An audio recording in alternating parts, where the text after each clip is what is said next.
rabbil alamin, wassalatu wassalamu ala asyrofil anbiya'i wal mursalin wa ala alihi wa sahbihi ajma'in, amma ba'du. Yang saya hormati Bapak Kepala SDN Panajaya, serta yang saya hormati Bapak Ibu Dewan Guru SDN Panajaya, yang pada pagi hari ini kita masih bisa melaksanakan rutinitas kita syukuri dengan melafazkan hamdalah, alhamdulillahirabbil alamin. Yang kedua kalinya salawat serta salam semoga tetap tercurahkan kepada junjungan kita Nabi Agung Nabi Muhammad sallallahu alaihi wasallam. Bapak Ibu yang saya hormati, saya berdiri di depan ini bukan karena istilahnya ingin menggurui Bapak Ibu, tidak. Kita di sini ingin desiminasi atau pengibasan modul 1.4 judulnya budaya positif yang sudah saya pelajari dalam mengikuti pendidikan guru penggerak angkatan 9. Jadi sekali lagi saya ulangi, di sini kita istilahnya sharing, kita nanti berkolaborasi, kita akan melaksanakan diskusi. Bila mana nanti ada yang keliru atau kurang tepat, kita bisa perbaiki bersama ya Bapak Ibu ya. Kita santai saja, kita nggak usah tegang. Kita akan awali jumpa kita pada pagi hari ini dengan persiapan dulu Bapak Ibu ya. Kita ice breaking sebentar ya, kita ice breaking sebentar. Kita sambil gerak-gerakkan tangan kita supaya kita nanti saat mengikuti desiminasi atau pengibasan ini kita bisa melaksanakannya dengan sebaik-baik mungkin. Baik, ice breakingnya singkat saja Bapak Ibu. Kita nyanyi topi saya bundar ya, cuma diganti dengan rambut saya panjang Bapak Ibu ya. Jadi nanti ada gerakan ya. Yang pendek pokoknya ikuti tentang panjang. Rambut saya panjang gitu ya. Nanti iya, tapi nanti dengarkan instruksi dari saya ya. Instruksi dari saya. Kalau saya bilang rambut berarti kita pegang kepala. Kalau panjang ke atas begini tangan dua. Kalau saya berarti di sini. Nanti kalau kita acak-acak, pokoknya Bapak Ibu ikuti yang saya ucapkan. Kita mulai Bapak Ibu ya. Kita mulai dari rambut saya panjang. Saya rambut saya panjang, saya rambut panjang saya. Terima kasih Bapak Ibu. Oke. Jadi kita biasakan ya Bapak Ibu ketika akan melaksanakan pembelajaran kita awali dengan sedikit meskipun hanya singkat. Jadi kita kembali ke materi. Di sini judulnya adalah budaya positif Bapak Ibu ya. Jadi kita di sekolah harus menerapkannya. Apakah itu budaya positif? Kita akan masuk di slide yang pertama. Ini Bapak Ibu ya. Budaya positif di sekolah yaitu nilai-nilai dan kebiasaan-kebiasaan di sekolah yang berpihak pada peserta didik agar mereka dapat berkembang menjadi pribadi yang kritis, penuh hormat dan bertanggung jawab. Jadi kata kuncinya ini Bapak Ibu. Jadi kita menerapkan budaya positif supaya nanti peserta didik kita dapat menjadi pribadi yang kritis, penuh hormat dan bertanggung jawab. Jadi ini tidak saya terangkan secara detail karena nanti materi kita panjang Bapak Ibu ya. Selanjutnya perubahan paradigma. Jadi saya sampaikan kita tidak boleh istilahnya senang ataupun diam dengan pola yang sudah kita lalui sekarang ini. Kita harus berubah Bapak Ibu. Yang baik tetap kita laksanakan, cuma hal yang baru jangan kita tolak Bapak Ibu ya. Kalau ada ilmu yang baru perlu kita kondisikan dengan yang sudah ada. Jadi bukan kita istilahnya menghapus semua kebiasaan, tidak. Kebiasaan yang baik tetap kita laksanakan, ditambah dengan kegiatan-kegiatan atau kebiasaan-kebiasaan yang baru. Untuk membangun budaya yang positif, sekolah perlu menyediakan lingkungan yang positif, aman dan nyaman, agar murid-murid mampu berpikir, bertindak dan mencipta dengan merdeka, mandiri dan bertanggung jawab. Jadi sesuai dengan P5 kita, ya, kita harus menyiapkan atau mempersiapkan lingkungan belajar itu yang positif, aman dan nyaman agar anak bisa belajar dengan baik. Lazimnya di situ dikaitkan dengan kontrol. Dalam hal ini kontrol guru dalam menghadapi murid. Jadi kita awali dengan kontrol ya, budaya kontrol Bapak Ibu ini. Nah, ini ada teks yang panjang tapi singkatnya begini Bapak Ibu. Ya, ini sebenarnya ada prakteknya Bapak Ibu. Kita berpasangan, kita dua guru nanti akan satu mengepalkan tangan, nanti gantian Bapak Ibu ya, satu mengepalkan tangan, satu memerintah, satu mengepalkan tangan, satu memerintah. Jadi begini, saya katakan saja. Anda di depan Anda melakukan kegiatan cobalah buka. Anda adalah A, misalkan saya A. Tugas Anda adalah mengepalkan tangan satu tangan Anda. Coba Anda bayangkan bahwa Anda menyimpan sesuatu yang sangat berharga di kepala tangan saya ini. Jadi seolah saya mengepal ini, yang saya kepal di dalamnya ada sesuatu yang sangat berharga bagi saya. Nah, selanjutnya Anda perlu menjaga tersebut sekuat tenaga Anda karena begitu pentingnya untuk kehidupan Anda. Tugas rekan Anda, tugas teman B adalah mencoba dengan segala cara untuk membuka kepala. Teman Anda boleh membujuk, menghasut, mengintimidasi, memarahi, menggoda, menggelitik, bahkan menawari Anda uang agar Anda bersedia membuka kepala tangan Anda. Coba lakukan kegiatan cobalah buka di atas dengan B secara bergantian. Masing-masing Anda memiliki waktu 30 detik saja. Setengah menit Bapak Ibu ya. Sesudah itu diskusikan kegiatan ini dan coba jawab pertanyaan-pertanyaan di bawah ini secara mandiri dan diskusikan kembali dengan rekan Anda ataupun orang tadi, bandingkan jawaban Anda apakah beda atau sama. Bila mana berbeda, kira-kira mengapa? Gitu Bapak Ibu. Jadi inilah dasar dari posisi kontrol Bapak Ibu. Ya, jadi ibarat kata saya memberikan sesuatu yang sangat berharga bagi saya dan rekan saya membujuk ya tadi, menghasut, mengintimidasi, memarahi, menggoda, menggelitik supaya saya membuka kepala tangan ini. Ya. Jelas jawabannya ada dua, saya membuka atau tidak membuka, gitu ya.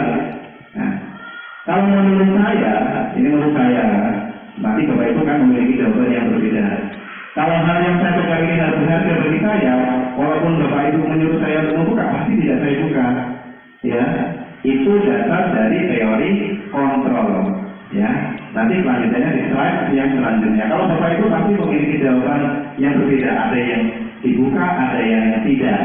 Ya, karena kontrol itu nanti ada di slide selanjutnya ini ya. Yang jelas praktek ini boleh kita praktekkan kalau di rumah nanti dengan suami atau istrinya boleh. Ya, ini namanya teori kontrol. Pertanyaannya ini, apakah Anda atau istri membuka kepala tangan Anda? Jika dibuka alasannya apa? Gitu. Tapi sebenarnya panjang Bapak Ibu ya. Ini panjang, cuma ini hanya dasar dari teori kontrol. Begini, kita kaitkan dengan pendidikan sekarang Bapak Ibu ya. Menurut Ki Hajar Dewantara atau KHD, tujuan pendidikan yaitu menuntun segala program yang ada pada anak-anak agar mereka dapat mencapai keselamatan dan kebahagiaan yang setinggi-tingginya, baik sebagai manusia maupun sebagai anggota masyarakat. Oleh sebab itu, pendidik itu hanya dapat menuntun tubuh atau hidupnya kekuatan kodrat yang ada pada anak-anak agar mereka bisa memperbaiki lakunya, bukan dasarnya dan tumbuhnya kekuatan kodrat anak. Jadi kita sebagai guru itu Bapak Ibu tidak boleh menuntut siswa. Kita dianjurkan oleh Ki Hajar Dewantara hanya menuntun. Guru itu diibaratkan sebagai petani Bapak Ibu ya, sebagai petani, dan siswa atau peserta didik itu ibarat kata adalah ladang atau sawahnya.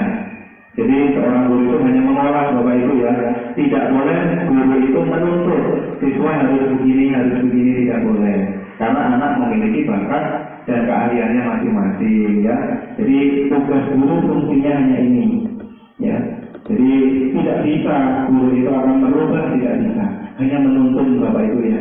Kami dengan lambat laut maka anak tersebut pasti akan pertama baik sebagai manusia maupun sebagai anggota masyarakat. Itu tujuannya Bapak Ibu. Ketika dia sudah menjadi anggota masyarakat, dia bisa bermanfaat di masyarakatnya. Itu dasar dari pendidikan Bapak Ibu. Nah, sekarang kembali lagi ke tadi, ke posisi kontrol. Kita sendiri yang memegang kontrol atas kepala tangan kita. Apakah kita membuka atau menutup kepala tangan kita tadi? Itu tergantung pada diri kita masing-masing sesuai dengan kebutuhan dasar kita saat itu, Bapak Ibu. Jadi pasti nanti ketika kita praktek tentang kepala tangan, ada yang membuka, ada yang tidak membuka. Itu kuncinya dasarnya tergantung pada diri kita masing-masing sesuai dengan kebutuhan dasar kita. Misalkan saya tadi memegang harga-harga, cuman ada bapak atau ibu yang memaksa saya untuk membuka dengan mengiming-iming uang misalkan. Karena saya sangat membutuhkan uang, maka kepala tangan ini saya buka. Ya, itu berdasarkan kebutuhan dasar kita.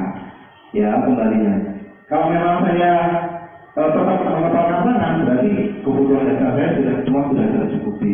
Jangan selanjutnya. Ini Bapak Ibu. Ya, guru itu harus memiliki kontrol. Paradigma teori kontrol, ilusi kontrol. Ini sih guru mengontrol murid. Ini perlu kita ubah nanti Bapak Ibu ya. Ini hanya ilusi. Ilusi itu berarti seolah-olah menjadi kebiasaan yang dibenarkan Bapak Ibu. Padahal ini belum tentu benar. Yang selanjutnya ilusi bahwa kritik dan membuat orang merasa bersalah dapat menguatkan karakter. Ini juga tidak tepat Bapak Ibu. Ya, membuat orang merasa bersalah menguatkan karakter ini juga tidak tepat. Nanti selanjutnya di teori kontrol saya kenalkan. Yang ketiga ilusi bahwa semua penguatan positif efektif dan bermanfaat. Yang terakhir ilusi bahwa orang dewasa memiliki hak untuk memaksa. Nah ini hanya ilusi ternyata Bapak Ibu, bukan fakta ya. Ya, jadi kadang anak yang lebih besar itu merasa bahwa mereka memiliki hak untuk memaksa kepada adik-adiknya. Itu ternyata hanya ilusi Bapak Ibu ya. Nah, yang kenyataannya ini Bapak Ibu yang harus kita lihat sebagai guru. Perubahan paradigma stimulus respon atau teori kontrol. Siapa sesungguhnya yang memiliki kontrol? Ya, menjadi guru itu. Ini yang di sebelah kiri saya ini stimulus kontrolnya, dan yang di sebelah kanan itu teori kontrolnya. Yang lebih tepat yang di sebelah kanan Bapak Ibu. Jadi saya bacakan. Yang stimulus responnya, kita mencoba mengubah orang agar berpandangan sama dengan kita. Itu ternyata tidak tepat Bapak Ibu. Ya, yang tepat adalah ini. Kita berusaha memahami pandangan orang lain tentang dunia. Jadi jangan kamu harus seperti saya Bapak Ibu. Itu ternyata tidak apa. Tapi yang harus kita berikan, kita contohkan itu yang lebih luas Bapak Ibu. Ya, karena belum tentu apa yang saya lakukan itu yang benar. Jadi teorinya seperti itu yang benar. Nah, ini stimulus responnya. Perilaku buruk dilihat sebagai suatu kesalahan. Ini yang sering kita lakukan Bapak Ibu. Yang tepat adalah ini. Semua perilaku memiliki tujuan, baik itu perilaku yang benar ataupun suatu kesalahan. Itu pasti memiliki tujuan. Jadi kita memandangnya ini Bapak Ibu. Suatu perilaku pasti memiliki tujuan. Jadi kalau ada anak melakukan kesalahan, jangan langsung kita hukumi seperti ini. Perilaku buruk dinilai sebagai suatu kesalahan. Ternyata belum tentu Bapak Ibu. Yang lebih tepat adalah ini. Nah, selanjutnya orang lain bisa mengontrol saya. Ya, pandangannya. Ternyata yang benar adalah ini. Hanya Anda yang bisa mengontrol diri Anda. Orang lain itu ternyata tidak bisa. Yang bisa hanya diri kita sendiri. Yang selanjutnya, saya bisa mengontrol orang lain, stimulus responnya. Ternyata teori yang benarnya ini, Anda tidak bisa mengontrol orang lain. Kalau kita berasumsi kita bisa mengontrol orang lain, itu tidak tepat Bapak Ibu. Yang tepat adalah Anda tidak bisa mengontrol orang lain. Yang bisa mengontrol hanya diri mereka sendiri. Dan kita hanya mengontrol diri kita sendiri. Itu Bapak Ibu. Yang selanjutnya pemaksaan Anda ada pada saat bujukan gagal. Jadi ini yang sudah biasa kita lakukan. Ketika dirayu, dibujuk, tetap nggak bisa, ya. Akhirnya apa? Pemaksaan timbulnya. Yang benar ini kolaborasi dan konsensus menciptakan pilihan-pilihan baru. Jadi tidak boleh semua itu dipaksa. Dibujuk nggak kena, dipaksa. Nah, itu ternyata Bapak Ibu ya. Yang benar ini kolaborasi, diskusi. Nah itu yang benar. Karena dengan berkolaborasi belum tentu pemikiran satu orang itu tepat. Tapi kalau dengan berkolaborasi, dengan bersama-sama, pasti jawabannya akan lebih tepat. Nah yang terakhir, model berpikir menang atau kalah. Yang lebih tepat ini Bapak Ibu, model berpikir menang-menang. Gitu. Jadi tidak ada yang diuntungkan, tidak ada yang dirugikan. Ya, jadi dalam teori kontrolnya menang, tidak ada yang menang atau kalah. Oke? Selanjutnya, apa makna disiplin? Nah, sekarang saya tanya dulu. Boleh Bapak Ibu memiliki pandangan yang lain? Ibu Rokada, apa makna disiplin bagi Ibu? Apa Bu disiplin Bu? Disiplin itu adalah orang yang menaati peraturan. Oke, terima kasih Bu, orang yang menaati peraturan. Sekarang Bapak Ahmad, Ya, apa disiplin itu Pak? disiplin yaitu orang yang bisa menjalankan kesepakatan bersama. Oke, bagus. Tepuk tangan untuk Bu Rokada dan Pak Ahmad sudah mewakili jawaban dari kita semua Bapak Ibu ya. Oke, ini kita maknai disiplin dari bahasa Latin disiplina yang artinya belajar. Makna asal dari kata ini berkonotasi dengan disiplin dari murid-murid Sokrates dan Plato. Disiplin diri membuat orang lain. Ini makna disiplin secara arti kata Bapak Ibu ya. Bukan ini. Nah, ini secara istilah. Disiplin adalah kemampuan memerintah diri sendiri dalam mengontrol dan menguasai diri untuk memilih tindakan yang mengacu pada nilai-nilai yang kita hargai dengan penuh tanggung jawab tanpa terperintah orang lain. Jadi saya sampaikan dulu dari awal Bapak Ibu, kita melaksanakan disiplin itu jangan karena takut dengan atasan, ya. Yang kedua, jangan minta atau mengharapkan reward atau penghargaan dari atasan ketika kita menjadi seorang tenaga pendidik sebagai guru. Jadi dari pemahaman yang konkret, kita berangkat pagi itu bukan karena takut dimarahi oleh bapak kepala sekolah. Kita berangkat pagi itu bukan karena kita ingin disanjung oleh bapak kepala sekolah. Itulah yang dinamakan disiplin Bapak Ibu. Jadi kita memerintah diri sendiri. Ya, kita pertama dari intrinsik yang ada pada diri kita. Kita belajar bersama Bapak Ibu. Oke. Nah, ini maksud dari nilai-nilai yang kita hargai adalah nilai-nilai kebajikan. Ini sesuai dengan profil pelajar Pancasila. Yang pertama, beriman dan bertakwa pada Tuhan Yang Maha Esa dan Rahmat Mulia, mandiri, bertanggung berkebinekaan global, bergotong royong dan kreasi. Ini tujuan dari disiplin di sekolah Bapak Ibu. Tujuannya tetap kembali ke profil pelajar Pancasila. Nah, ini kita simak bersama Bapak Ibu. Ini teori motivasi perilaku manusia. Ya. Yang nomor 1, nomor 2, ini motivasi eksternal dari luar Bapak Ibu ya. Yang eksternal. Ini nomor 3 ini yang internal, yang dari dalam. Jadi nanti ini yang akan kita pilih Bapak Ibu. Yang pertama saya bacakan, 1, untuk menghindari ketidaknyamanan atau hubungan yang akan terjadi apabila saya tidak melakukannya. Yang saya contohkan tadi Bapak Ibu, ketika kita berangkat di pagi, bukan karena kita takut akan mendapat teguran dari bapak kepala sekolah. Ya, itu yang saya motivasi eksternal dari luarnya. Yang kedua, untuk mendapatkan imbalan atau imbalan dari orang lain atau institusi. Apa yang akan saya dapatkan apabila saya melakukannya? Ternyata juga bukan itu Bapak Ibu ya. Ternyata juga bukan Bapak Ibu. Bukan itu supaya kita mendapatkan disiplin positif tadi. Yang kita pilih yang nomor 3 ini Bapak Ibu, yang motivasi internal. Saya katakan untuk menghargai diri sendiri. Jadi kita disiplin itu tujuannya untuk menghargai diri sendiri. Jadi ini saya akan menjadi orang yang seperti apa bila saya melakukannya. Itu timbulnya dari dalam diri kita. Jadi bukan karena motivasi eksternal, yang dua ini bukan karena menghindari hukuman, yang kedua bukan karena ingin mendapatkan imbalan, tapi karena timbul dari motivasi internal kita untuk menghargai diri kita sendiri Bapak Ibu. Dengan kita melaksanakan disiplin dalam hati kita, pasti kita akan merasa bangga dengan diri kita sendiri Bapak Ibu. Nah, yang selanjutnya di materi budaya positif ini ada yang dinamakan kebutuhan dasar manusia. Ya, kebutuhan dasar manusia itu ada 5 Bapak Ibu. Yang pernah itu survival ataupun kebutuhan hidup ya, bertahan hidup. Yang selanjutnya kebebasan, penguasaan, cinta dan kasih atau diterima, dan yang terakhir kesenangan. Itu 5 kebutuhan dasar manusia, Bapak Ibu. Ya, pasti manusia membutuhkan ini, karena ini tidak bisa kita kurangi satu saja, tidak bisa, Bapak Ibu. Ya, contohnya misalnya kesenangan kita tidak memiliki kesenangan, pasti kebutuhan dasar hidup kita tidak tercukupi. Ya, meskipun manusia itu berbeda-beda, Bapak Ibu, tapi 5 kebutuhan dasar ini tetap harus kita miliki. Kalau tidak, pasti ada yang istilahnya timpang, Bapak Ibu, ya, ada yang kurang. Nah, contohnya ini, kita akan mengupas kasus, Bapak Ibu, kita akan diskusikan bersama. Ibu Ani, guru kelas 5 di SD Pelita Hati, sedang bingung menghadapi ulang salah satu murid di kelasnya yang bernama Agus.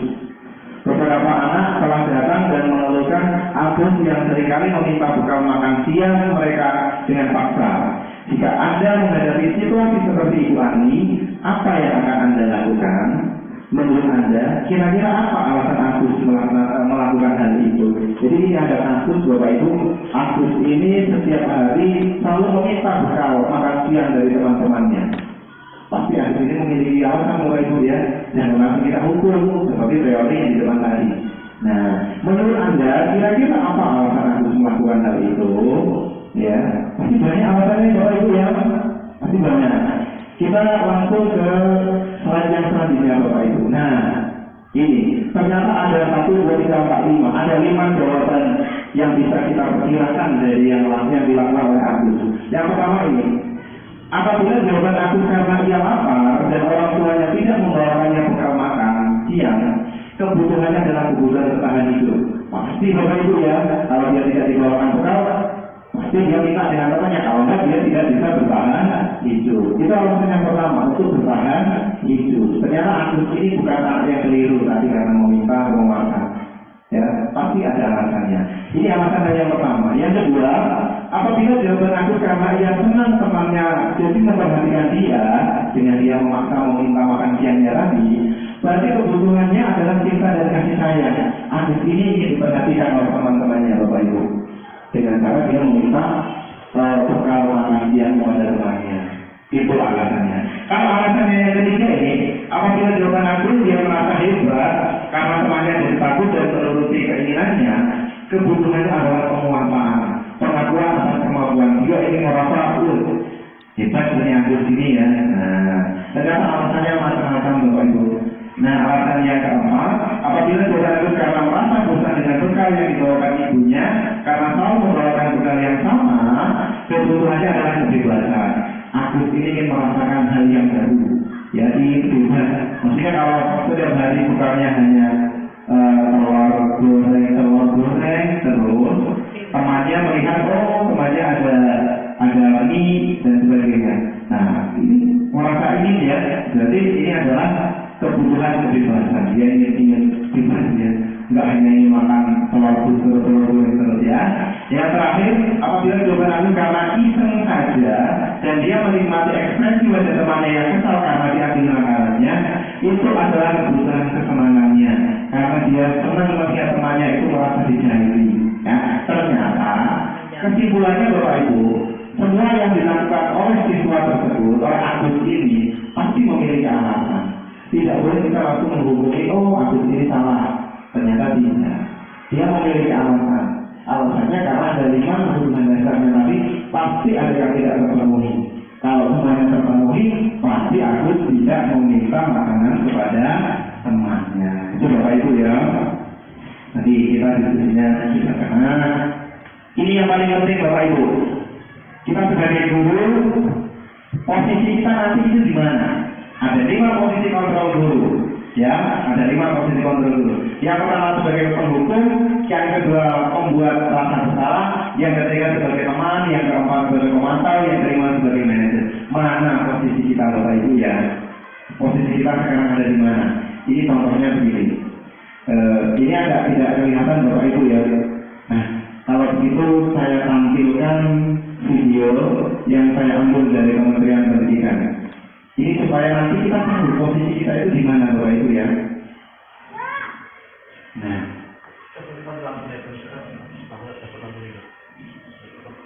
padang. Iya. Nah, ini posisi penghukum Bapak Ibu. Kita nanti posisi kita ada di mana Bapak Ibu? Kamu terlambat. Kamu deh, pasti terlambat. Kita simak Bapak Ibu. Kita cermati. Apa coba? Alasan kamu apa lagi? Kapan sih kamu tidak terlambat? Malas sekali ya kamu jadi anak. Saya Dasar pemalas. Gak kapok-kapok sih kamu. Sudah berapa kali terlambat? Sana, kamu keliling lapangan basket 2 kali. kenapa saya harus ke lapangan basket, Bu? Kenapa? Kamu melawan ibu. Berani-beraninya jawab. Sudah terlambat, masih berani jawab enggak? Sekarang, keliling lapangan basket 5 kali sekalian. Biar kapok. Cepat. Pergi sana ke lapangan basket. Nah, ini posisi penghukum Bapak Ibu. Nah, ini posisi penghukum.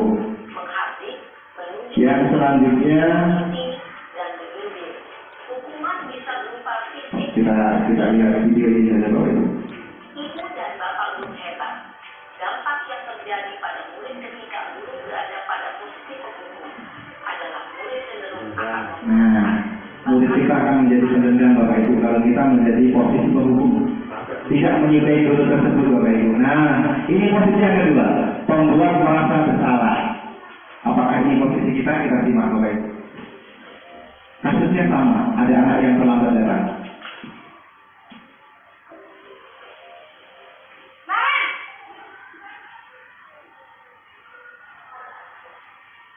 Selamat pagi, Bu. Naren. Kamu kenapa terlambat lagi, nak? Ya Tuhan, Naren. Kamu senang ya bikin ibu susah ya? Nah, ini salah satu salah. Jadi anaknya seolah dianggap bersalah. Itu yang ditegur bapak kepala sekolah, nak. Disangka ibu tidak bisa membina kamu. Duh, gimana ini? Maaf, Bu. Duh, Gusti Naren. Kamu suka ya kalau ibu ditegur bapak kepala sekolah? Nah, membuat anak merasa bersalah ini Bapak Ibu. Sekarang ibu harus tulis apa ini di buku absen? Ini kamu sudah sering terlambat loh. Ibu harus apa coba? Maaf, Bu. Maaf sekali. Ya sudah, lain kali jangan bikin ibu susah lagi ya nak ya. Ibu tidak akan kuat lagi kalau kamu begini terus. Bisa jantungan kalau ibu ditegur bapak kepala sekolah. Ya. Sekarang cepat. Ini membuat anaknya seolah merasa bersalah. Tapi ada dampaknya Bapak Ibu. Ya, kita lihat nanti dampaknya apa. Dampaknya makin duduk. Nah, membuat rasa membuat rasa bersalah. dengan nada tenang, cenderung lembut. Namun kata-kata yang diutarakan Menyalahkan murid. merasa menjadi orang yang gagal. Nah, jelas. Memandang dirinya sendiri, merasa tidak berharga, dan tidak Jadi siswa merasa dia paling bersalah. Oke. Ketika guru mengambil posisi pembuat rasa bersalah, murid akan Dampaknya ini Bapak Ibu. bersalah dan ia akan menyimpan emosi negatif tersebut di dalam dirinya. Posisi teman, ini yang ketiga Bapak Ibu. Apakah kita melakukan pada posisi ini? Nah, kita lihat videonya Bapak Ibu. Kasusnya sama, Naren terlambat datang. Naren!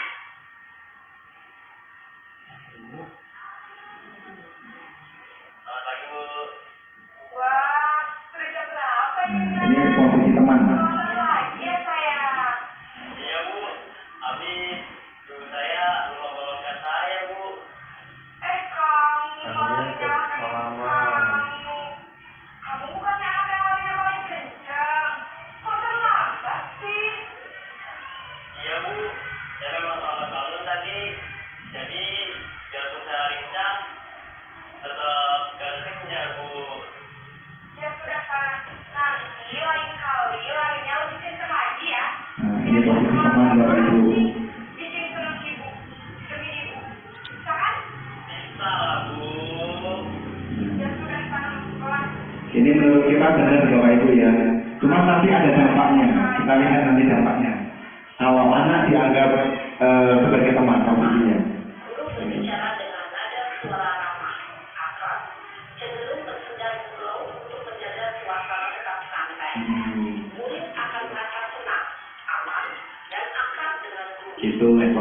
kejadian dulu. Kita adalah identitas sukses atau berhasil.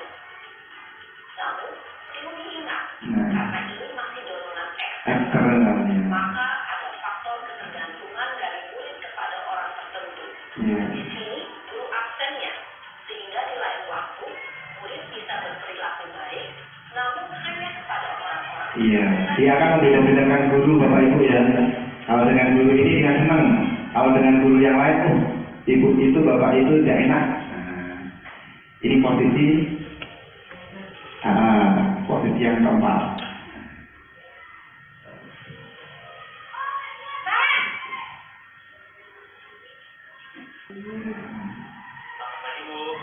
Naren, apa peraturan sekolah kita tentang jam berapa kita harus masuk sekolah, nak?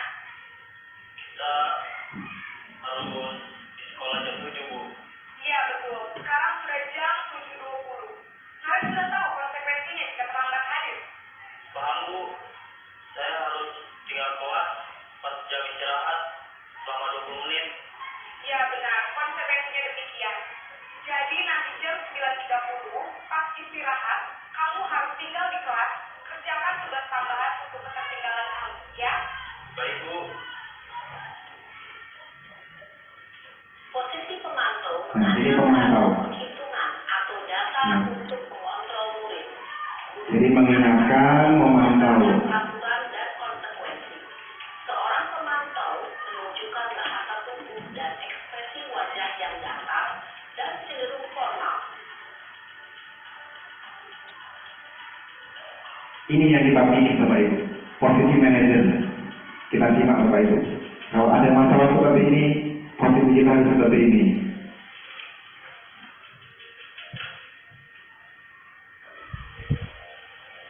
Naren!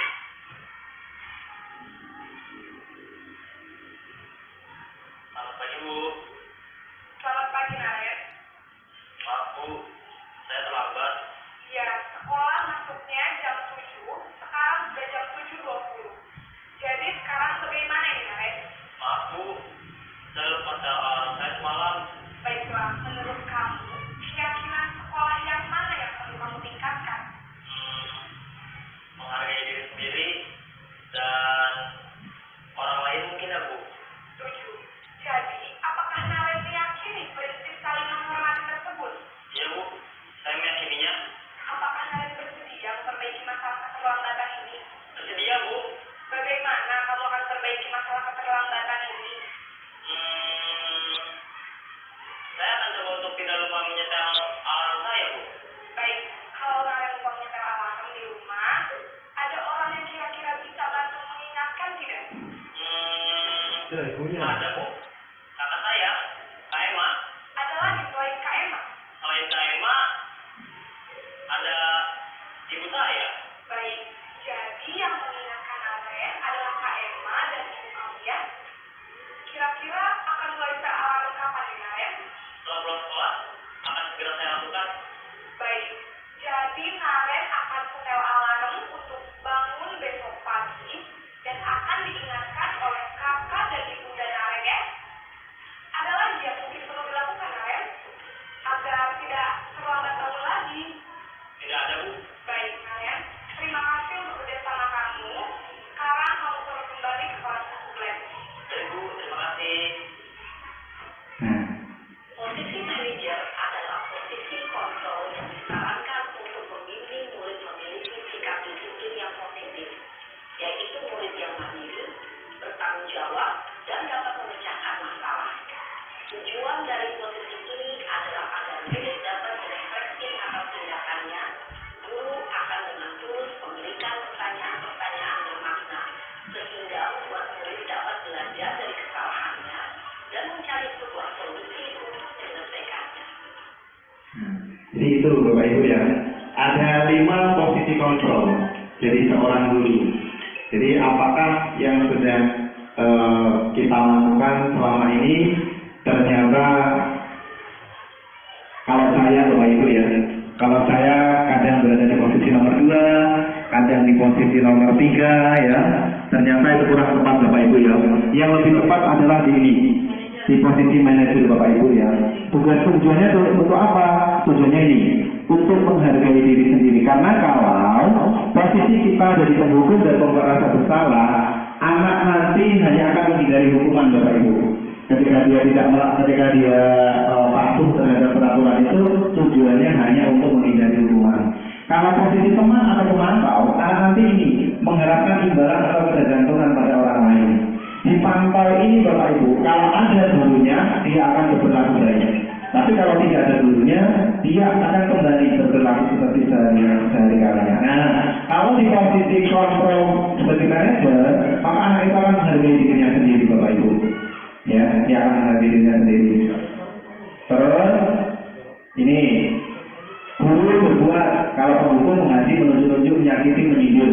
Terus membuat rasa bersalah, berselama, mengatakan seharusnya dan seharusnya membuat rasa bersalah. Itu kecewa.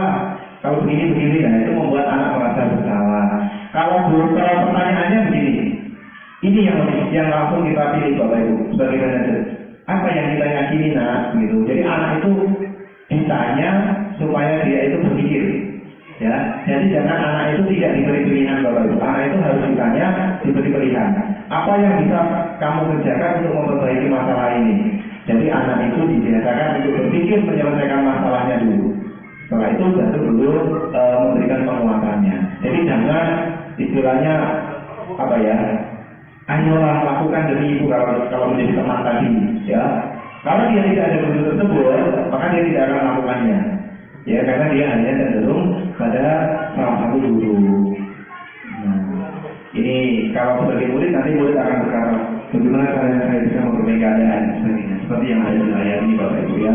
Jadi ternyata selama ini kita menjadi guru masih apa ya istilahnya selalu menggunakan posisi kontrol. Kalau saya Bapak Ibu ya, kalau saya ini kalau tidak menghukum, membuat rasa bersalah dan sebagai teman. Ya, oleh karena itu hari ini kita belajar bersama-sama, kita belajar memposisikan kita sebagai manajer. Meskipun itu masih sulit, ya, meskipun itu masih sulit. Trik-triknya itu Bapak Ibu nanti ada. Nanti ada dengan materi yang selanjutnya yaitu sertifikat restitusi Bapak Ibu. Setelah kita belajar ini, nanti kita akan belajar sertifikat restitusi. Ini pertanyaan-pertanyaannya. Kalau yang membuat rasa bersalah yang ditanyakan seperti ini, saya kecewa sekali dengan kamu.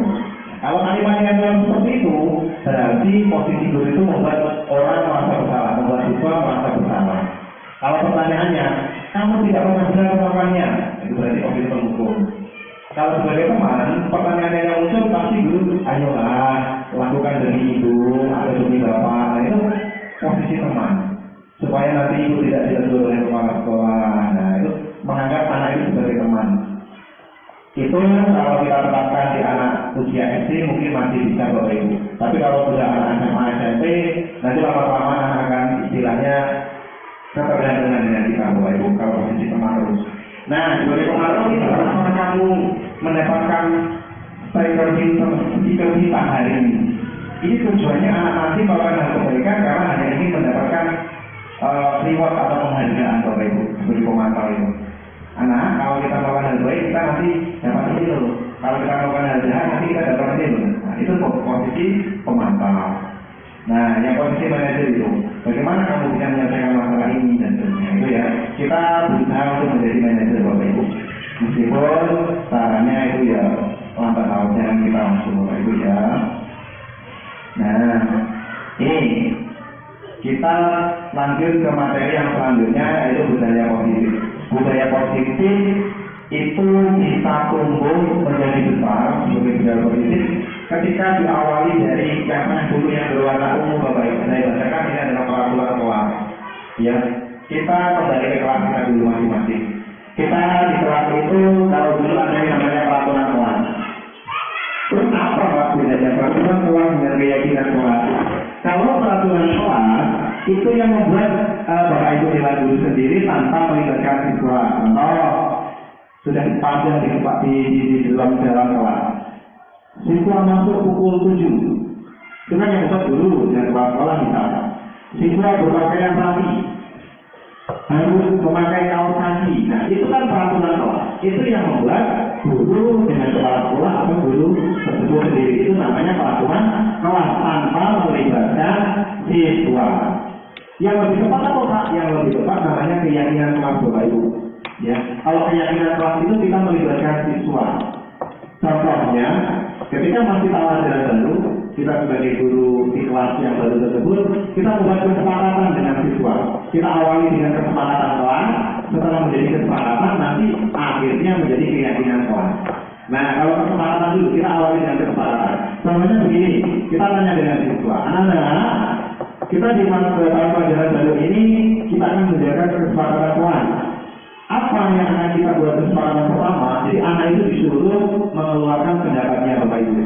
Jadi nanti ada yang usul Bu, apa? Misalkan sekolah harus membawa botol sendiri dari rumah, misalkan itu. Kita tampung Bapak Ibu, kita tulis di papan tulis. Terus usulan dari anak A misalkan. Anak B usul apa? Misalkan Pak masuknya jam 7:30. Kita katakan. Yang penting kita tulis dulu Bapak Ibu usulan dari anak-anak itu. Jadi bukan guru yang menyampaikan, bukan guru menulis tidak. Kalau membuat kesepakatan kelas, tapi anak kita tawarkan, kita bimbing, kita tulis di sini. Nah, nanti hasilnya baru kita seleksi Bapak Ibu mana yang tepat dengan kondisi sekolah kita.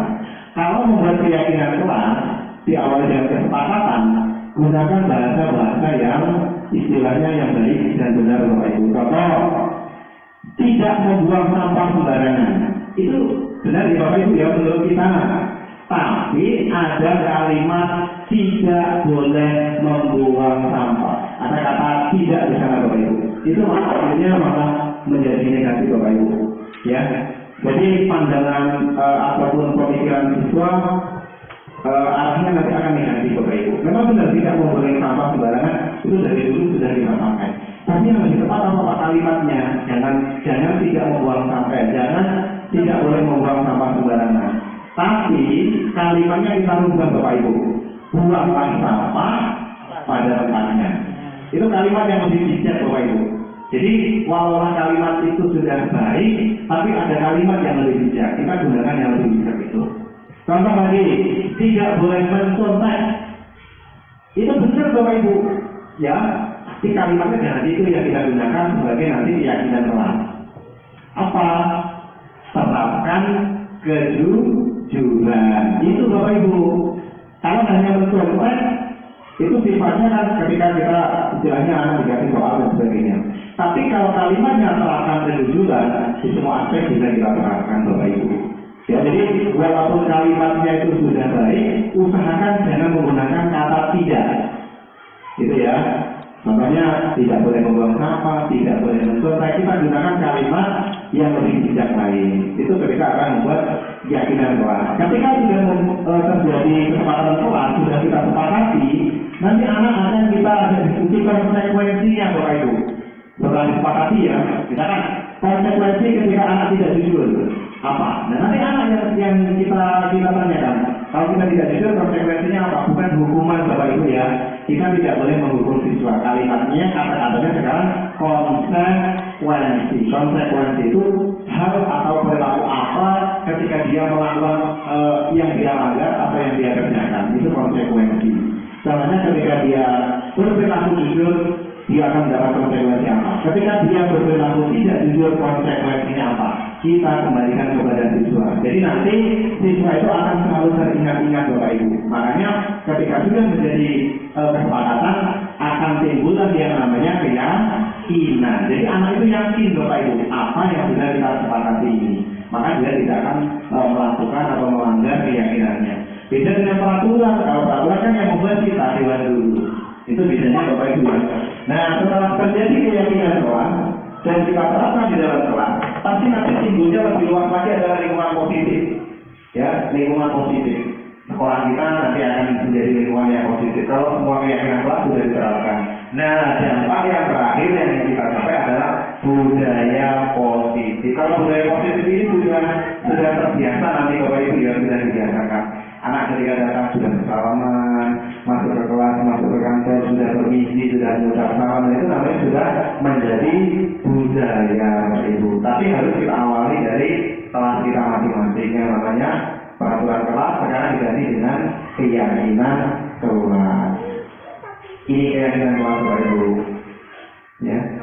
Keyakinan kelas adalah keyakinan yang berikan atau prinsip-prinsip universal yang disepakati bersama secara universal lepas dari latar belakang suku, negara, bahasa maupun agama itu secara bahasa artinya Bapak Ibu. Nah, ini pembentukan keyakinan kelas yang sudah saya terangkan tadi. Jadi keyakinan kelas bersifat abstrak dari peraturan yang lebih rinci dan konkret. Keyakinan kelas berupa pernyataan-pernyataan yang sifatnya universal Bapak Ibu, umum, luas ya. Pernyataan keyakinan kelas senantiasa dibuat dalam bentuk positif, jadi kalimatnya nanti dalam bentuk positif, tidak boleh menggunakan kalimat tidak atau apa ya, atau dilarang tadi, tapi menggunakan kalimat yang positif. Keyakinan kelas sebenarnya tidak terlalu banyak Bapak Ibu sehingga mudah diingat dan dipahami, dan biasanya diprint atau dibuat apa dan ditempelkan sehingga anak mudah untuk mengingatnya. Terus semua orang sebaiknya ikut berkontribusi dalam membuat, bersedia mengajar kembali keyakinan kelas dari waktu ke waktu. Jadi keyakinan kelas itu tidak harus digunakan selama 1 semester atau 1 tahun. Ketika keyakinan kelas itu dirasa tidak pas, boleh kita tinjau kembali atau kita ubah kembali Bapak Ibu. Nah, ini bedanya peraturan dengan keyakinan. Nah, kalau di peraturan ini saya singkat saja. Kalau di peraturan misalkan selalu kembalikan buku ke tempatnya. Keyakinan kelasnya yang kita buat tanggung jawab saja Bapak Ibu. Ya, misalkan dilarang mengganggu orang lain. Kalau keyakinan kelas yang kita buat ini menghormati orang lain dan diri sendiri. Jadi kalimat-kalimat ini berupa peraturan. Misalkan ini dilarang menggunakan narkoba. Nah, ini kan kalimatnya negatif Bapak Ibu. Tapi yang kita pakai ini saja kesehatan. Nah, kesehatan kan sifatnya universal, umum Bapak Ibu. Nah, terus yang terakhir saya contohkan, jangan berlari di kelas atau di koridor. Nilai keyakinan kelasnya ini keselamatan dan keamanan. Jadi bedanya sebenarnya tipis Bapak Ibu antara keyakinan kelas dan peraturan kelas. Kalau peraturan kelas yang membuat adalah guru, tapi kalau keyakinan kelas kesepakatan antara siswa dengan guru. Nah, ini membuat kesepakatan kelas Bapak Ibu. Contohnya ya, kalau ditempel di depan kelas atau di ruangan kelas, setelah disepakati nanti dibentuk seperti ini. Ini prosesnya Bapak Ibu, siswa disuruh menulis, dikumpulkan. Setelah itu kita sepakati bersama, akhirnya ini yang dipilih. Bertanggung jawab, kalimat jujur dan peduli. Misalkan itu contohnya Bapak Ibu ya. Nah, ini materi yang sangat penting Bapak Ibu ya, segitiga restitusi. Segitiga restitusi, proses menciptakan kondisi bagi guru itu membaiki kesalahan mereka sehingga mereka bisa kembali pada kelompok mereka dengan karakter yang lebih kuat. Nah, segitiga restitusi ini tujuannya untuk menyelesaikan masalah Bapak Ibu. Kita gunakan cara yang namanya segitiga restitusi. Ini segitiga restitusi. Pertama, menstabilkan identitas, yang kedua validasi tindakan yang salah, dan yang ketiga menanyakan keyakinan. Ini saya ada video Bapak Ibu, ya video saya dalam menangani kasus yang menggunakan segitiga restitusi. Ini Bapak Ibu.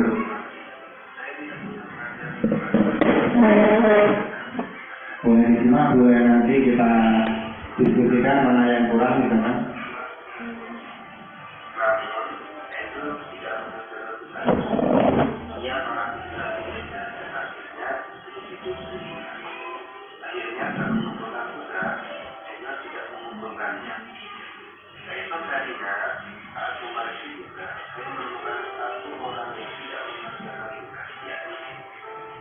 Berdasarkan hukum tersebut, kemarin itu masih sekolah. Saat istirahat, saya pun menemani Angel untuk klarifikasi. Ini caranya Bapak Ibu aktivitasnya.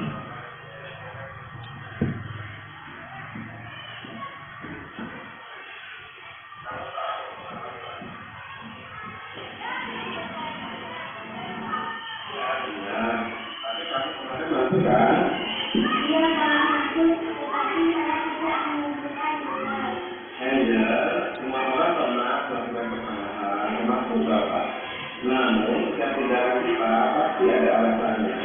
Kira-kira kenapa kamu tidak mengumpulkan juga? Saya mengaku Pak, soalnya malamnya main HP sampai jam 12 malam. Ambilnya saat pelajaran dari ibu. Kamu masih ingat kira-kira kelas kita? Pak, Kalau kamu masih ingat, kira-kira yang kamu lakukan itu sudah sesuai dengan keyakinan kelas belum? belum Pak. Keyakinan kelas yang mana? Selalu bertemu sama Pak. Nah, kamu tahu kalau apakah kamu punya solusi masalah ini? Iya Pak, pertama saya minta maaf karena tidak menunjukkan tugas. Kedua, saya tidak akan hadir terlalu berhati-hati.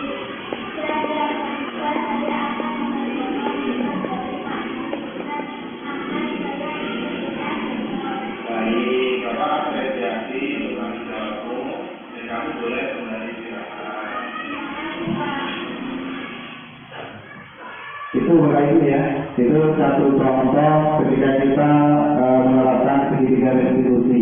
Yang pertama, anak itu jangan langsung disalahkan Bapak Ibu ya.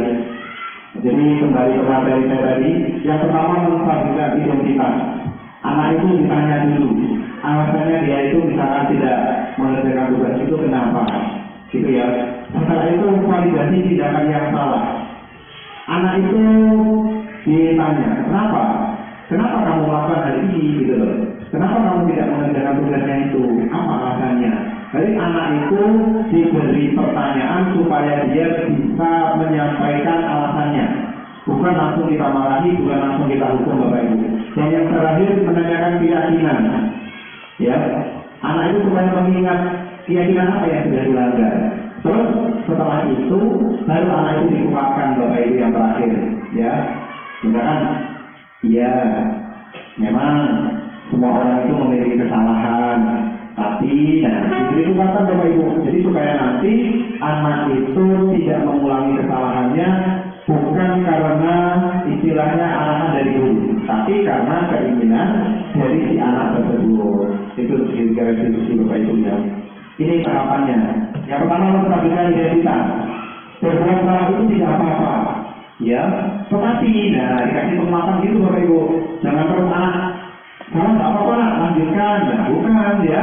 Tapi kita beri penguatannya. Tidak ada manusia yang sempurna. Itu awal kalimatnya Bapak Ibu. Selanjutnya bisa Bapak Ibu nanti tambahkan ketika kita menstabilkan identitas. Ada lagi yang saya juga pernah melakukan seperti itu, benar. Dulu waktu ibu di SD, ibu juga pernah seperti itu. Nah, itu untuk menstabilkan identitas. Kalau bahasa kita untuk menaikkan suasana Bapak Ibu, ketika kita sedang berdiskusi. Nah, terus yang selanjutnya setelah situasi stabil, kita validasi tindakannya.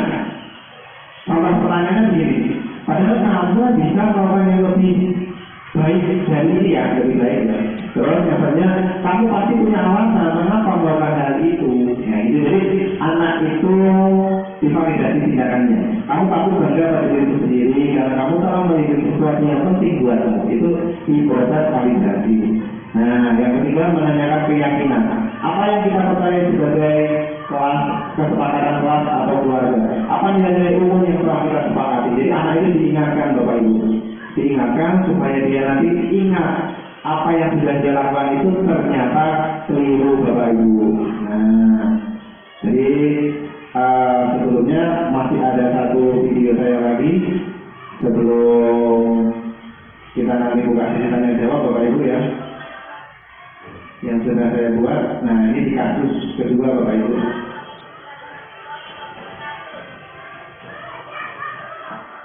Ini ada di kasus 2 yang menggunakan segitiga restitusi.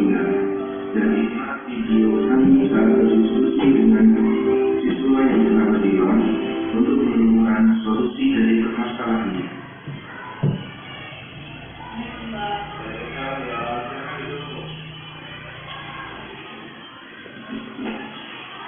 Kamu tahu alasannya kenapa bawa ambil kamu sini?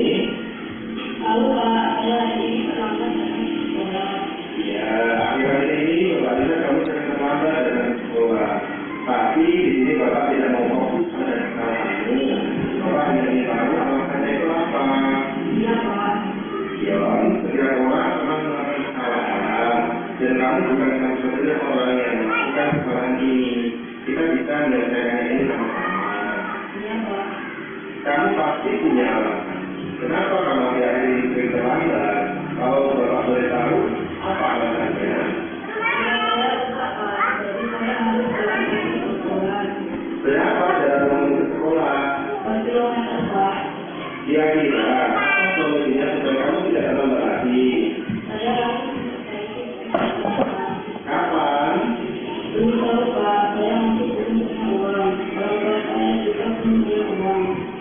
Setelah pulang sekolah nanti, kamu berbagi sepeda kamu ya. Ini uang untuk biaya membeli sepeda kamu. Kamu tidak perlu khawatir, dari uang ini tidak perlu dinanti. Bapak, tenang jika nanti kamu tidak terlambat setelah sepeda kamu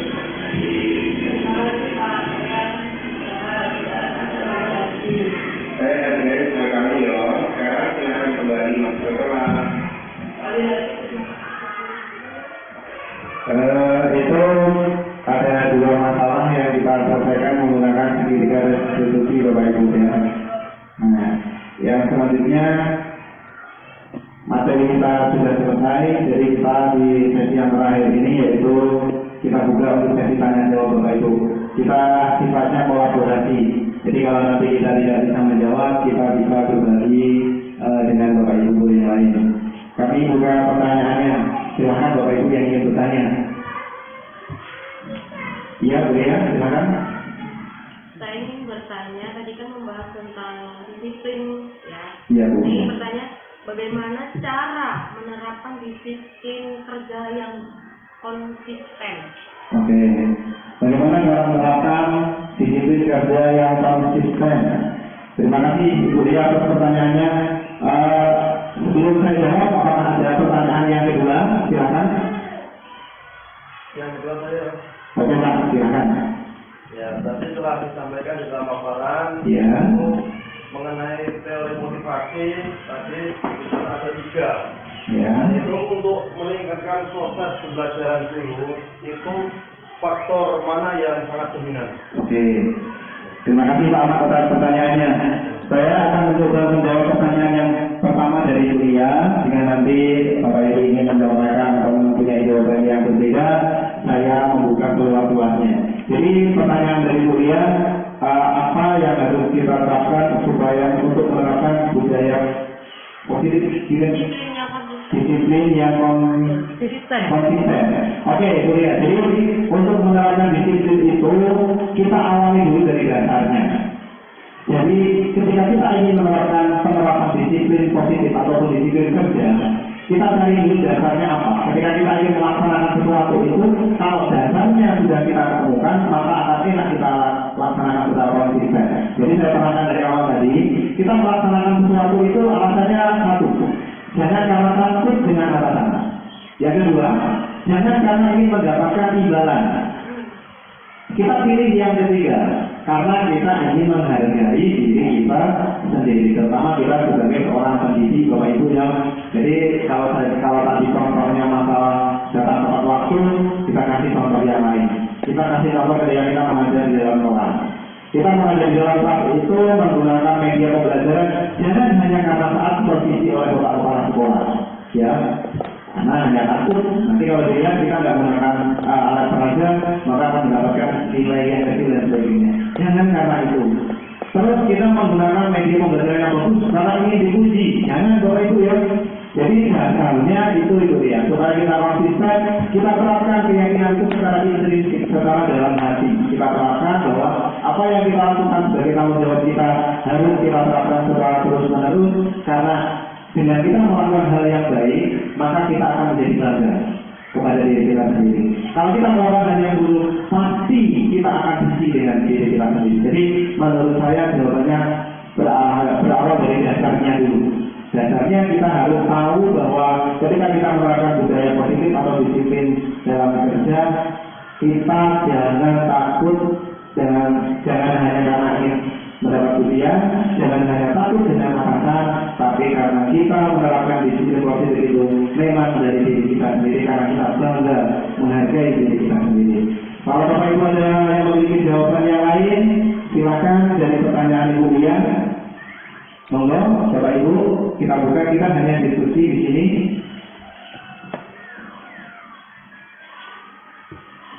Silakan Bapak Ibu tentang budaya positif tadi ya, tentang disiplin ini. Tidak ada Bapak Ibu? Nah, kalau tidak ada, saya lanjutkan ke motivasi Pak Ahmad ya. Nah, motivasi ini kaitannya sama dengan yang sudah saya paparkan tadi, nyambung dengan pertanyaan dari beliau. Jadi motivasi itu ada yang motivasi eksternal, ada yang motivasi internal. Yang eksternal itu berarti yang dari luar. Yang dari luar itu ya contohnya lagi dia melakukan segala sesuatu hanya karena ingin mendapat pujian atau imbalan. Dia menghindari tidak melakukan sesuatu karena dia hanya menghindari ketidaknyamanan atau hukuman. Pokoknya cari aman gitu loh. Nah itu motivasi yang dari luar. Padahal yang lebih penting itu adalah motivasi internal, disiplin positif diri kita untuk menghargai diri kita sendiri Bapak Ibu. Ya, jangan sampai kita itu dari awal tadi kontrol nanti Bapak Ibu ya. Jangan sampai kita itu istilahnya dikontrol oleh orang lain. Logikanya kita bisa sebenarnya melakukan disiplin, tapi karena kita dikontrol oleh orang lain, maka teman saya saja tidak disiplin, saya juga ikut-ikutan tidak disiplin. Berarti Bapak Ibu dikontrol oleh orang lain. Berarti Bapak Ibu belum bisa menghargai diri sendiri. Kalau Bapak Ibu terus-terusan memilih perasaan atau sifat yang seperti itu, berarti Bapak Ibu genggaman tangannya tadi kurang kuat, Bapak Ibu ya, kontrolnya tadi kurang kuat. Jadi kalau memang kita memiliki kontrol yang kuat pada diri kita sendiri, meskipun di luar itu ada badai, kita tetap biasa Bapak Ibu. Meskipun di luar itu ada panas, kita tetap biasa. Itu yang dari eksternal, yang dari luar Bapak Ibu. Tapi kalau yang dari dalam, pasti kalau kita melaksanakan hal yang baik, kebanggaan dalam diri kita itu pasti akan tumbuh. Jadi jangan sampai kita itu melaksanakan sesuatu hanya karena cari aman Bapak Ibu, supaya tidak ditegur sekolah, supaya mendapat penghargaan. Jangan Bapak Ibu ya. Yang terpenting jangan sampai kita itu ikut-ikutan. Sebenarnya istilahnya tidak aktif, ikut-ikutan tidak aktif. Jangan Bapak Ibu ya, karena diri kita yang mengontrol harus diri kita sendiri. Itu utama ya. Jadi kalau Bapak Ibu ada yang memiliki jawaban yang lain, silakan. Jadi kita di sini sifatnya sharing Bapak Ibu. Kalau Aman memiliki pandangan yang lain, silakan Pak Aman. Bagaimana? Ya, kalau aku berarti kalau tidak dari jawaban tadi, berarti yang sangat benar itu motivasi yang datang dari dalam diri. Iya Pak. Jadi itu yang paling penting Bapak Ibu ya. Jangan sampai kita itu seperti yang dari awal tadi genggaman tangan tadi. Ya, meskipun orang lain membujuk dengan apapun, kalau memang ini berharga bagi kita, jangan kita lepaskan Bapak Ibu. Ya, kalau memang ini, tapi kalau caranya tadi, kalau kebutuhan dasar kita ada yang tidak tercukupi, ya pasti kita memaafkan. Tapi kalau kebutuhan dasar kita yang 5 tadi sudah kita cukupi, sudah kita penuhi, maka tetap konsisten itu dulu ya. Kekonsistenan kita itu terjadi karena satu, motivasi diri kita kuat, yang kedua karena lima dasar kebutuhan tadi sudah terpenuhi. Kebutuhan itu, kebutuhan bertahan, kebutuhan terus kasih sayang, dihargai ya. Itu kalau sudah tercukupi, pasti keyakinan kita lebih kuat ya. Itu Bapak Ibu, kalau ada yang lain silakan sebelum kita akhiri diskusi kita kali ini ya. Silakan kalau ada yang ingin menambahkan, silakan. Tanya ya. Boleh Bu. Apa yang kita lakukan supaya anak menghargai kita? Oke. Sebelum saya jawab, kalau Bapak Ibu ada yang memiliki jawaban, silakan. Pertanyaan dari Ibu Farmasi, apa yang kita lakukan agar anak bisa menghargai kita? Singkat, simpel itu Bapak Ibu. Tapi kalau kita jawab, panjang itu Bapak Ibu. Karena pada hari-hari kan anak-anak itu sudah prakteknya ya. Iya. Praktek kenyataannya anak-anak itu nggak begitu menghargai dengan ibu-ibu itu. Iya. Panggil, saya bukan dia. Nah itu bagaimana caranya? Silakan Bapak Ibu kalau yang belum memiliki jawaban. Ibu Rosana ada jawaban dari pertanyaan Bu Samante, Bu Leni. Kalau memiliki jawaban kita di sini sharing ya, diskusi. Bu Langsung silakan Bu Leni, Bu Amal, monggo. Ya, Bu Langsung silakan. Kalau saya yang lihat, yang kesembunyian itu jangan hanya memberi contoh, tapi bagaimana kita bisa memberi contoh. Itu saja. Oke, simpel Bu Asih. Jadi jawabannya jangan hanya kita memberi contoh, tapi kita bisa menjadi contoh. Itu. Sama, ada jawaban yang lain? Jawaban seperti Ki Hajar. Oke, terus boleh Hadayani, Ing Madio Namun Karso, terus Ing Karso Guntur. Kalau di depan kita memberi contoh, kalau di tengah memberi semangat, kalau di belakang kita memberi dorongan. Itu jawaban dari Pak Alman. Sekarang saya memiliki persepsi jawaban yang lain, bukan berbeda Bapak Ibu, tapi lain, maksudnya dari sudut pandang ini. Posisi kontrol guru. Nah, jadi anak-anak itu kita lihat dulu kebutuhan dasarnya mereka itu apa yang belum tercukupi. Nanti baru kita bisa mengambil posisinya. Misalnya anak itu bukan anak nakal sekarang Bapak Ibu ya, anak tidak boleh dikatakan anak nakal. Misalkan anak terlalu aktif, Anak milenial. nah, anak terlalu aktif sehingga istilahnya apa ya, sangat luar biasa. Nah, caranya apa Bapak Ibu? Orang yang pertama kita panggil, kita dekati anak, kita terapkan yang namanya segitiga restitusi tadi Bapak Ibu. Kita dudukkan, kita tanya dulu. Itu tahap-tahapannya Bapak Ibu. Ya. Kita gunakan segitiga restitusi, kita tanya permasalahannya itu apa, dan kita tahu kekurangan atau kebutuhan siswa itu apa yang belum tercukupi. Misalnya anak itu kalau di rumah kurang diperhatikan oleh orang tuanya. Nah, berarti dia kebutuhan kasih sayangnya yang belum terpenuhi. Setelah kita tahu Bapak Ibu, letakkan posisi kita sekarang ada di mana kalau menghadapi anak yang tersebut. Ya, apakah anak yang seperti itu harus kita hukum? Apakah anak tersebut harus kita merasa buat bersalah supaya dia nanti mengakui kesalahannya? Apakah kita buat sebagai teman kita atau pemantau atau manajer? Jadi kalau kita sudah tahu akar permasalahannya, kita pilih yang manajer itu aja. Ya, kita pilih manajer. Kita posisikan anak itu tidak hanya sebagai siswa, tetapi anak itu kita ibaratkan seperti anak kita sendiri ya. Jadi kalau kita anggap sebagai siswa, hanya dikatakan guru dengan siswa. Tapi kalau anggap sebagai anak kita sendiri, maka komunikasinya nanti akan berbeda. Seperti yang dicontohkan tadi oleh Ki Hajar Dewantara di awal tadi. Kita guru ini sebagai petani atau pekebun, sedangkan anak sebagai sawah atau ladang. Jadi mau kita bagaimanakan anak tergantung dari kita sendiri. Ya. Nyambung seperti apa yang saya sampaikan waktu langsung, kita tidak hanya memberikan contoh, tapi kita harus menjadi contoh. Nah, itu bagus, ya. Nah, jadi anak itu sekarang lebih peka melihat daripada mendengar, Bapak Ibu. Jadi apa yang dilihat anak itu lebih cepat akan dia serap daripada apa yang dia dengar. Makanya sekarang media yang kita gunakan seperti visual, kalau hanya audio, anak itu mendengar banyak yang kurang menangkap. Tapi kalau visual, kalau bentuk gambar, kalau bentuk, misalkan dulu langsung memberikan contoh, insya Allah anak akan lebih baik. Masalah hasil Ibu ya, masalah hasil itu bukan menjadi kewenangan kita. Anak itu outputnya, keluarnya nanti itu semata-mata bukan karena kita. Yang penting kita sudah berusaha sebaik mungkin, anak itu nanti akan tertata sendiri. Dia nanti akan ingat sendiri. Oh, dulu saya ketika di SD, diajari ibu ini pelajaran ini, ibu dibekali yang seperti ini. Nanti dia akan ingat sendirinya.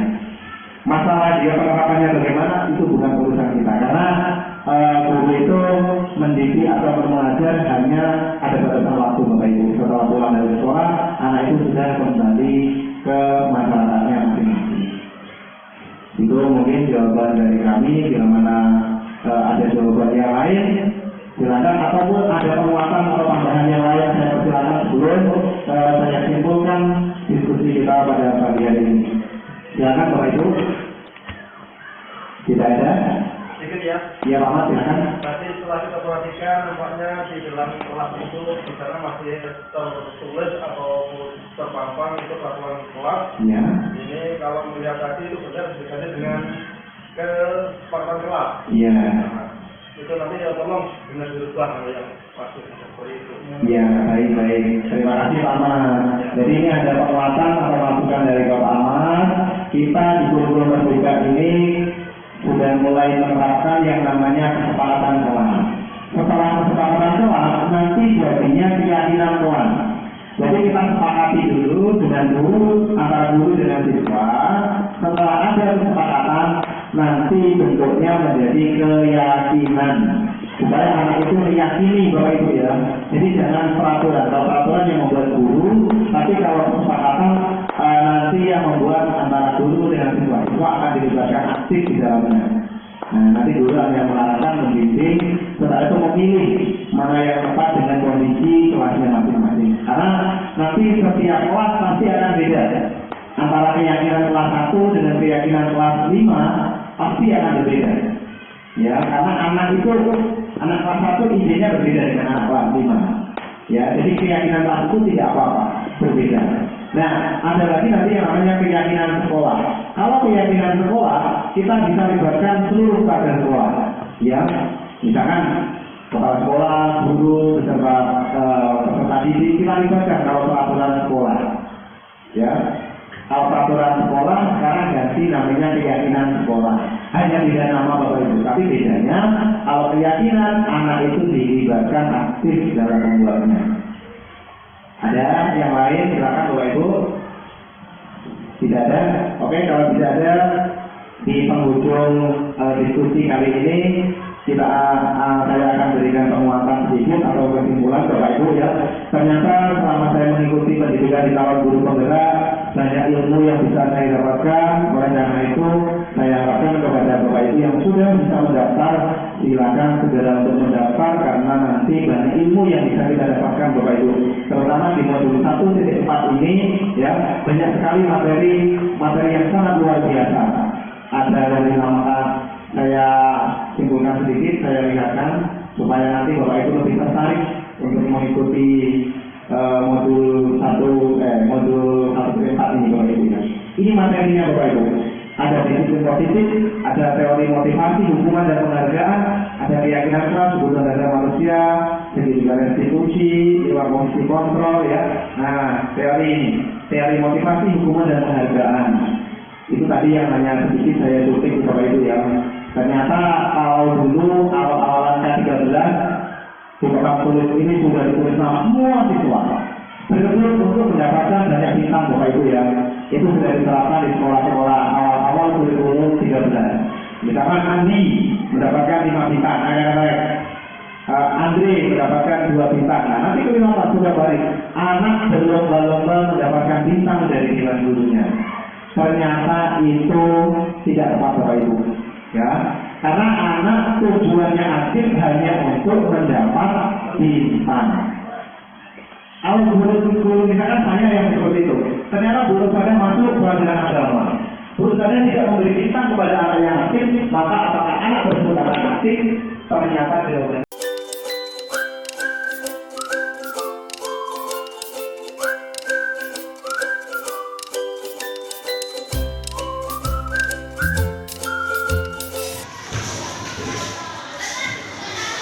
Assalamualaikum warahmatullahi wabarakatuh. Waalaikumsalam warahmatullahi wabarakatuh.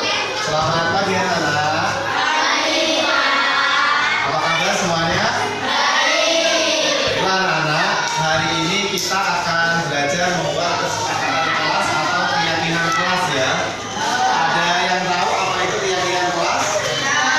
Tidak tahu. Kalau tidak tahu, Bapak terangkan ya. Keyakinan kelas itu kalau dulu istilahnya adalah peraturan kelas. Peraturan kelas itu yang ditempel di depan sini, di depan kelas, kadang ditempel di luar kelas ya. Kalau dulu peraturan kelas itu yang membuat adalah guru dengan kepala sekolah. Kalau sekarang kita rubah yang namanya keyakinan kelas. Keyakinan kelas itu yang membuat antara guru dengan siswa. Ya, jadi kita membuatnya bersama-sama. Karena nanti itu akan menjadi keyakinan kelas, maka ketika kalian melanggar atau tidak melakukannya akan mendapat konsekuensi ya dari keyakinan kelas yang sudah kita langgar. Oke? Semangat ya. Semangat. Kita akan membuat keyakinan kelas, nanti akan Bapak bagikan sticky note tulisan ini. Nanti kalian boleh ditempelkan di papan tulis ya secara berurutan. Nanti kita akan bahas mana yang kita sepakati dan mana yang tidak kita sepakati. Paham anak-anak? Oke, jadi kalian bisa menuliskan satu-satu ya. Oke. Di atas yang ditulis ya. Silakan tulis apa yang kalian usulkan untuk menjadi keyakinan kelas kita bersama. Boleh dituliskan langsung. Nanti yang sudah tanpa menunggu temannya nggak apa-apa, langsung ditulis, ditempelkan di papan tulis. Yo.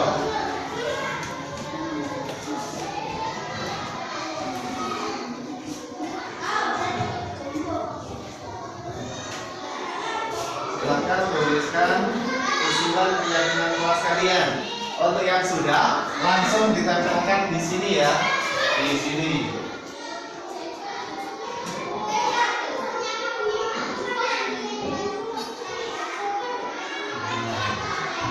Yang sudah boleh maju, langsung ditempelkan di sini apa? Nanti kita bahas bersama.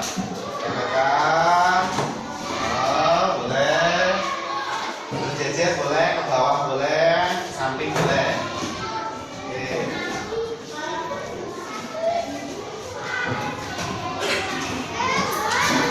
Semuanya silakan ditempelkan. Boleh memanjang ke samping, boleh ke bawah, nggak apa-apa.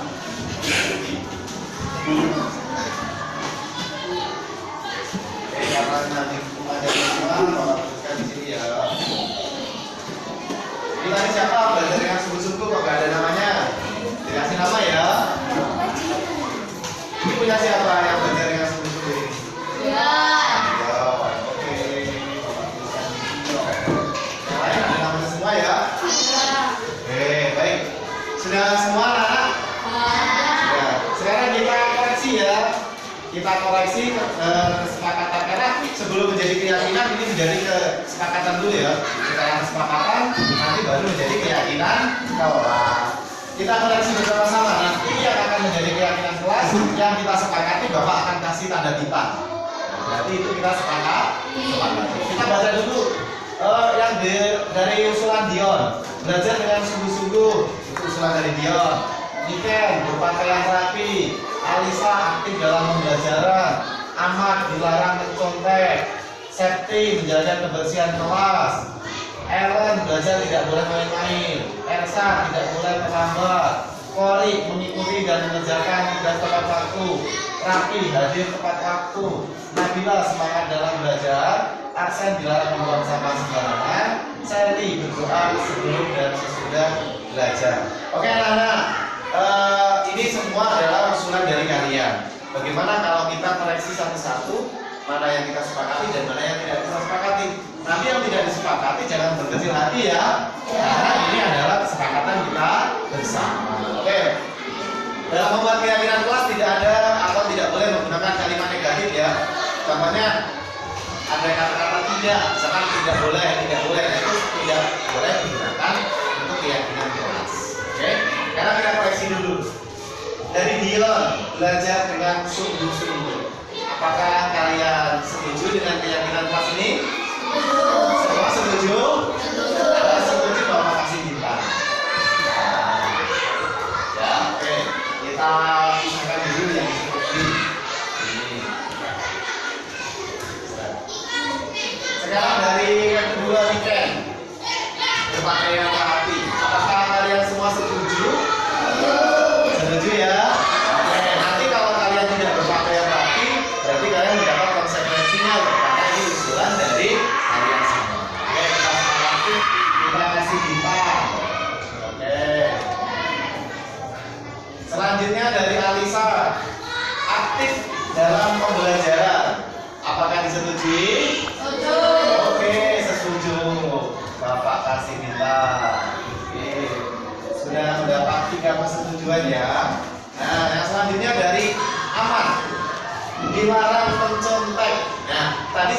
bilang dari awal, ketika membuat keyakinan kelas tidak boleh menggunakan kata-kata yang negatif ya, tidak boleh, dilarang dan sebagainya.